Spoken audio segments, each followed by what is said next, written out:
Well, hello there, ladies and gentlemen. Welcome back to my channel. If you're new to this channel, I'm a brand new dasher that has recently just started dashing in a brand new state. I do have a couple of videos up there for you guys if you want to watch my previous videos. The daily life of a dasher in a new state. And today's video is going to be more of the tips and tricks that I've read, learned, heard, that I would like to share with you guys. If you guys are thinking of dashing as well or have been dashing but are new at it and would like to know the tips and tricks, stay to the end of the video because I got a lot of really good ones that I'm gonna start applying myself, and hopefully by the end of this video you could start applying for yourself, guys. If it is something that is of value to you, please remember to subscribe. If you don't want to do it now, do it at the end of the video just to make sure that I'm not talking gibberish. All right, guys? So let's get started.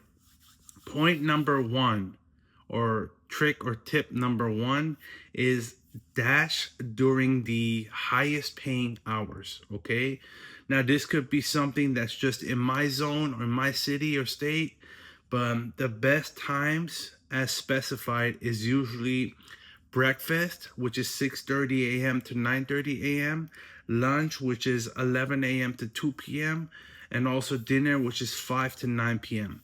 Now, if you're thinking of working any time later than that, right, there's also late nights. But for late nights, it's recommended to do it mostly on Friday and Saturday, which is 9 p.m. and beyond, right, till around 1 a.m. If you're thinking of doing that, make sure you get enough sleep. Make sure you're not tired when driving that late, okay? And make sure the area you're at is safe enough to go out at that time. But it says the most profitable usually is the dinner time, which is 5 to 9 p.m., okay? On to the next one, we got point number two, or tip and trick number two: work at the right zones, okay? Instead of chasing a hot spot, make your own hotspot, okay? Now, recently learned this myself. The hot zones or hotspots that is showing in your Dasher app are delayed data. I repeat, it's delayed data. It probably didn't refresh on time when you started your Dashing app, so it might be a non-hot zone after all, right? It might not be relevant to that current hot zone. So make sure you double check, and if you know the best areas for you to go there yourself. Don't go based off of what Dash app is recommending to you. Make sure you position yourself near a cluster of popular restaurant and fast food joints, right? Also learn which restaurants are consistently fast and which restaurants take a long time and waste your time. Remember, we are our own boss. We don't work for them, we work for ourselves. So you make your own schedule and you make your own hourly or daily goal. Make sure you follow and reach that goal, okay? Stay close to the areas which have the highest income neighborhoods because they also tend to tip more often than none. Okay, so keep that in mind. And to kind of branch out on what I just spoke about, make your own hot zone. Okay, if there's a specific area in the city you go where you know that it's usually not a hot zone, but the orders are coming in consistently and they're not bad orders, right? And there are restaurants where they don't make you wait 10 or 15 minutes, as I had to experience yesterday at Wingstop, right? So make sure you remember that area and make that your own personal hot zone. So every time you start your shift, just go over there and wait over there, okay? Now, if that happens, which leads us to number three, you gotta still be selective with your orders. Okay, a common guideline is, which I mentioned multiple times in my previous videos, aim for at least $1.50 to $2 per mile. That's what I use. So I also included that for you guys. Now, if you just want to go out there and do all the orders, then by all means, we're customer service based. So if you can help other customers out, because it's DoorDash's fault, not their fault. They've already paid $20, $30, $40 for their orders, right? Now, it's Dash. If DoorDash is not paying you enough, so Be selective with your orders and aim at least $1.50 to $2 per mile, okay? If it gets really busy and if you decline multiple orders but you're still getting back-to-back orders, you could even raise that price for yourself, personal price, right? Make it $2.50 per hour or per mile, okay? Also avoid long distance orders with a little bit of pay. This is what they call an upside down order. If it's a 10-mile drive, but you're only making $5, right? Or if it's a 7-mile drive and you're only making $4, right? Those are upside down orders, right? Instead of getting paid $10 for 5 miles, you're getting $5 for 10 miles. Upside down order, okay? Avoid long distance orders with a little pay unless they take you into a busier area. Okay, it makes sense. At this point, you're kind of yourself dispatching at this point too, right? If I pick up from over here and go over there, for example, there's a hot zone over there that I remember doing. I can just go drop off and enter that hot zone in the other city, right? So you kind of have to dispatch yourself a little bit as well, right? I come from dispatching background. I've been doing it for 15 years. Yes, I am in a new city or new state, but you could still use that experience for your own benefit, okay? Also, point number 4, minimize your downtime, okay? I've been experiencing this a lot recently because what I like to do is I like to just be there the whole day, out there the whole day. And if it's busy, I'll do it. If it's not busy, I'm just kind of hanging out there. But the thing is, we're in our cars. And if you're in a hot place like Texas, you got to stay in your car with your car on, right? With your ignition on, running your AC, which eventually is going to start draining your gas, okay? So make sure you minimize your downtime. Arrive near a restaurant cluster before the meal rushes even start, right? That way you're going to start getting the best offers right off the bat. As soon as you complete a delivery, make sure you head back towards that busy restaurant cluster, which you were currently at, rather than just waiting at a residential neighborhood, okay? Because if you're around the restaurant and DoorDash's algorithm sees you around there, it's going to give you some orders from there, all right? Number 5, very, very important, you must learn your market. What does that mean? That means you must learn your area, okay? Keep track of all of these. Make sure you know which restaurants are in and out fast. Make sure which restaurants are slow. Make sure which apartments may be a little bit difficult to access, especially here in Texas. There's a lot of communities, a lot of big unit apartments or complexes, which you need gate codes to access and go in there, and then you have to drive around a massive place just to find the correct building. So just kind of keep track of all of that yourself. Also keep track of schools, hospitals, and office parks that generate frequent orders but also may be hard to access, okay? You're going to a hospital, 9th floor. Okay, that's not a problem as long as it has an elevator, right? Which most cases it would if it's a big building like that or a skyscraper or whatever. But yeah, just kind of keep track of all of that because local knowledge is one of the biggest advantages that most experienced drivers have that us newer drivers do not have, right? So just kind of after a while, once you work, you kind of adapt to it a little bit. You know which areas are good, which areas are bad, which restaurant takes forever. My list currently is Wingstop, Popeyes, and KFC. These 3, even in California when I was dashing a little bit, these 3 were always a problem, always a pain in the butt because they take their sweet time. Just yesterday, I had a bad experience, which I ended up unassigning a call at a Wingstop because they're taking their sweet old time. I don't have time to wait for you guys. That order should have started getting prepped as soon as that order came in.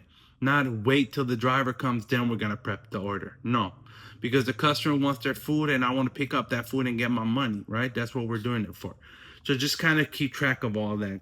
Okay, it's gonna make your work process a little bit faster, a little bit smoother. Plus, you're gonna slowly start gaining experience and becoming one of those experienced drivers, specifically in your zone. Okay. Number 6, multi-apping if possible. keyword if possible, because for me it is not. I am a victim of identity theft. I'm also a victim of an oversaturated market. Being in Texas, right? It's a big old city, so a lot of self-employed dashers, gig workers are currently in Texas. So it is harder for me to get assigned into a gig app because I tried. I tried. I'm not just talking just because I want to say it. I've actually tried.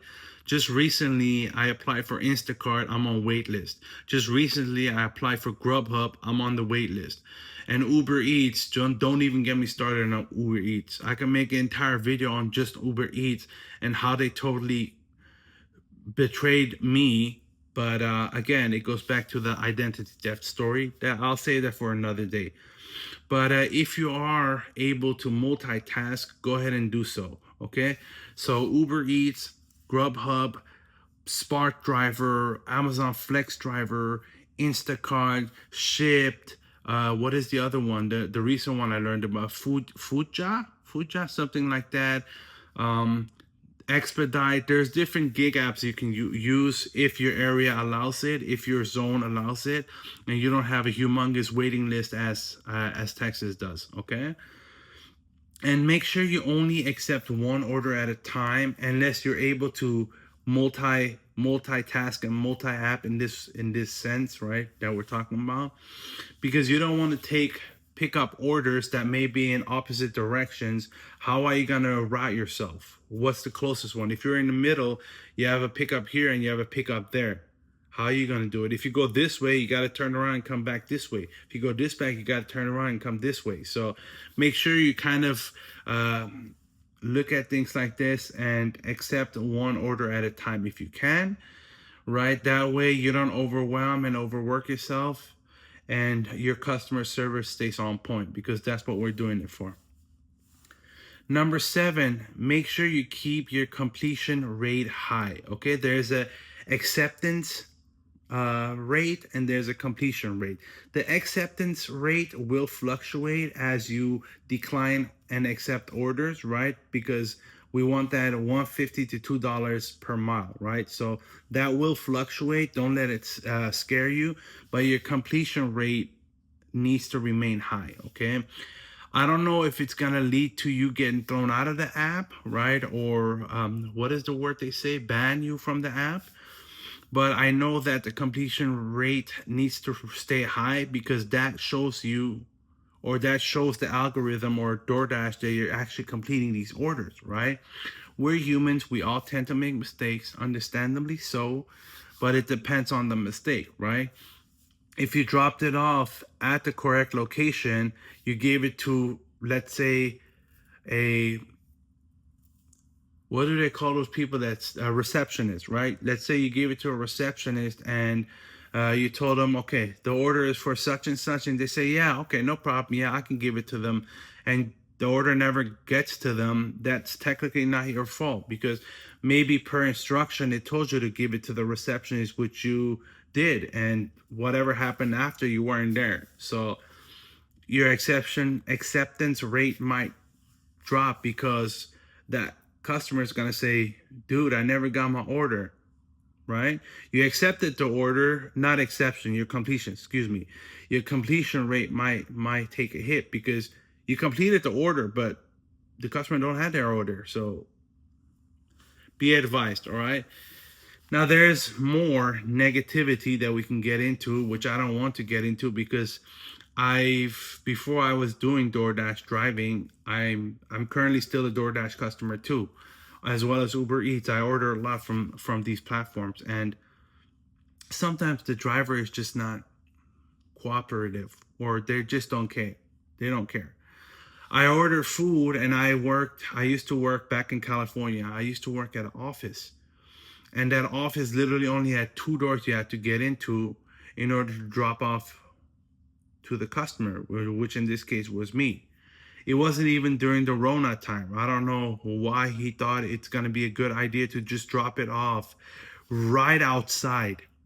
And mind you, right, maybe he didn't know, but this office had like stray cats outside, like 7, 8, 9 cats outside.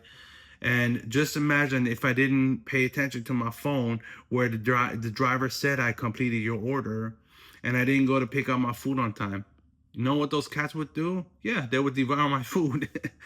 So yeah, make sure your completion rate stays high, okay?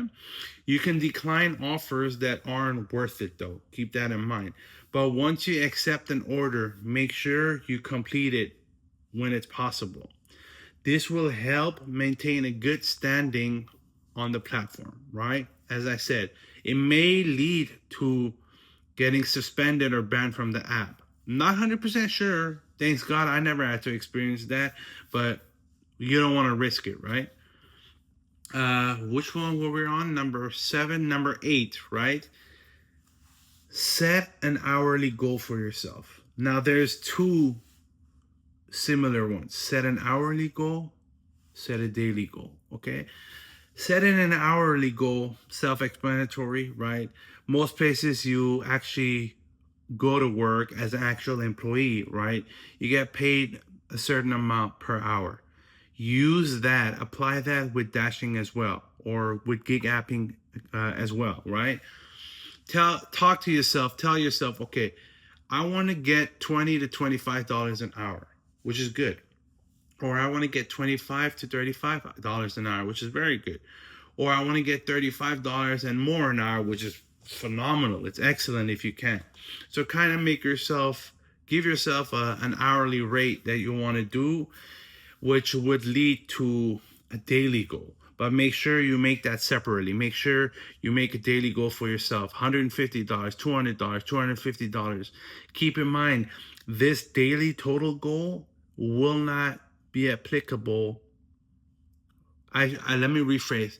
This total goal, daily goal amount that you set for yourself does not exclude the tax, the maintenance, and your gas. And if you're a person that's driving 12, 13 hours and you might want to grab something to eat outside, right? Not recommended. Just grab something on your way out to go start your shift, right? Make yourself a sandwich, get yourself a little lunch bag, put like some ice things in there, and just have food with you because you don't want to spend that money that you accumulate, right? Because it takes a long time to make, right? So yeah, but make yourself a daily goal, make yourself an hourly goal, okay? If you're below your goal after an hour or so, consider moving to another zone or city, right? Go to the next city over, right? It might be good over there, right? Go to the next city over, go 2 cities over. Yes, it's gonna require for you to drive a little bit, but that mileage and that gas you spend going over there might be made up in 2 orders, right? So it makes sense. Also, do not hesitate to take a little short break until the calls, or not the calls, until the demand improves. Okay, remember the hours we spoke about, right? Yeah, so make yourself a realistic goal. Okay, make yourself a realistic earning strategy. Okay, so what I did is everything I just went over, I took all of that and I fed it through ChatGPT. Now, if you don't want to use ChatGPT, use Claude or whatever platform you use just for helping and guiding you, right? I put all the information in there and I told them or it that I want you to kind of give me a plan. Make me a plan or make me a schedule using all of these that I want to apply on my daily dashing shift in this city, right? Texas, Katy, Texas, which I am at, right? And it did its thing and it told me, okay, here's your realistic strategy. Start dashing 11 a.m. to 2 p.m. Take a little break during the slower afternoon and then come back out at 5 p.m. to 9 p.m. and try to target approximately $2 per mile per order, and make sure you avoid restaurants that usually keep you waiting more than 10 minutes. So what I did is I screenshotted that so I can have it as a guidance every time, kind of like a written schedule. I have it written down here, I screenshotted it, and I saved it so I can go back to it whenever I need to. All right, guys? That's all I had for you. Hope that was useful. Hope that was valuable. If there's some more tips and tricks that you guys would like to share, put it in the comments. If you are a more experienced dasher than me and someone that might watch this video, please don't hesitate to also put in down to the comments some of the things that you usually use that helps you a little bit better. Yes, we're working for ourselves, but we're technically the stepchild at this moment. Okay, we don't get enough money, so we want to help each other out to get as much money as we can. And please make sure to subscribe, like, and share this video so that other people can possibly see this video and gain some guidance and assistance from us. All right, guys, thank you so much for watching. I'll see you guys soon, and I will be starting to do my daily thing again. If not today, later on, tomorrow again. Okay, I'll talk to you guys. Bye bye.